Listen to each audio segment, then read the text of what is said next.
All right, what's up everyone? This is my 93 Miata. This video is gonna be like a walk around and a price breakdown of the different mods I've done. So yeah, let's just hop into it and start pricing out the mods. The first thing I did to this car was actually the bodywork and the paint. This car was originally red when I got it. The paint was pretty bad. So I painted the whole car myself. Unfortunately, it's still not done. I was in the middle of cutting and buffing it, but then I ran into some engine issues, which we'll go over. And I think the paint is GM white. It's a single stage. It was about 200 bucks for the paint, all of the supplies to prep it. In total, it was probably around 500 bucks for me to paint it. Next thing we can go over is these headlights. On my other Miata, I actually had RGB headlights, like these 10 times better. These, I think I got for 80 bucks. And then the side markers, they came with all four. I got those off eBay as well, like 40 bucks. There's a lot of eBay parts on this car. Going to the tail lights, these are also off eBay, and I think they're around 90 bucks. It's almost like a S2K style, but I love the way these look. Got this off Facebook Marketplace for like 40 bucks. The decals, I think I got from eBay as well, and those were 16. I got the wheels and tires at a local shop. All together out the door, it was like $8.50. It was a pretty good deal. I think they're 15 by 8. Tires are 195, 45 by 15. Did the faces white because they were red, as you can see.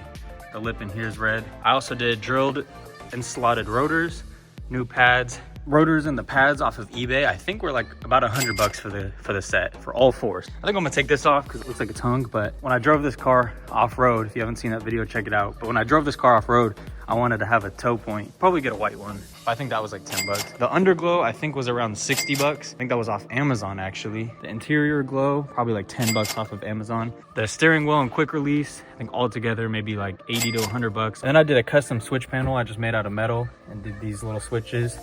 I want to redo it eventually, but for now it's pretty nice. And then I have a voltmeter and USB charger.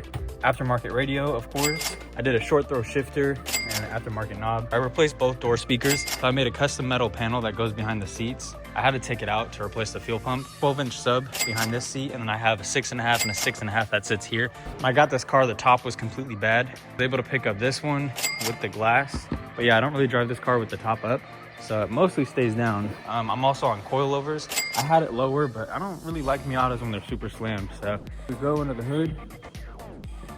I've replaced so many things in this engine bay because this car is still running very, very not good. We'll figure that out in the upcoming video. It has 68,000 original miles on it, and it's super clean. Like when I was taking it apart to paint it, everything was super clean. I also had a trunk setup. I had an amp and everything in here, but like I said, this car isn't running right, so I had to take a lot apart to try to figure it out, which it's still not figured out, unfortunately. But I also have an eBay exhaust. I think that was like 140. Yeah, honestly, as far as modifications, it's pretty much a basic car. And then also it came with a style bar, which I kind of want to swap out for one of the durable ones. Yeah, I heard if you roll and you have the style bar, it kind of just folds and snaps your neck. So I don't really want that to happen. So I'll probably get like an actual roll cage, or like the half roll that comes down to here eventually. But now I got to figure out why it's running so poorly. Spare motor I'm gonna take apart, and yeah, that'll probably be in the next video, so stay tuned for that, and thank you for watching. Also, I appreciate the comments. I got the right Toyota transmission fluid, so we're gonna swap that in too, probably in the next video.